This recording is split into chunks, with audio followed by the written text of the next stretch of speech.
მოსკოვზე ნაცარში ჩაუვარდათ იმპერიალისტებსა და მსოფლიოს მმართველ მასონებს.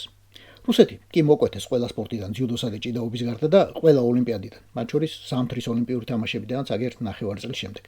მაგრამ სპორტი რუსეთში არ კვდება. დიდი სპორტი დიდ რუსეთში აღმავლობის გზაზეა. პერმის ოლქში, სოფელში სახელით კრილოვო წელსაც გაიმართა ჩემპიონატი ნეხვის როლაში. საიუბილეო უკვე მე-15.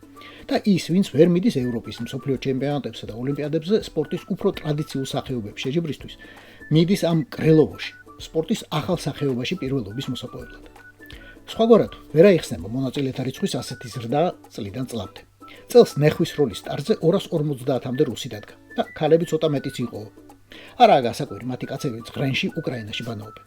გამარჯვებული გახდა ევგენი ალექსეევი, რომელმაც ნეხვი 45 მეტრზე სწორცნა. ოქსანა ბელოვაგი ქალებს შორის 29 მეტრით.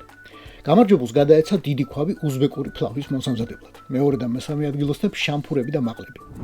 ერთი მაგის ჩიტი გამხდა მაგ შამფურებზე რას წამოაცოვენ, ან იმ ქვაბში რას შაშუშავენ, ან იმ მაყალზე რას შემოდგამენ.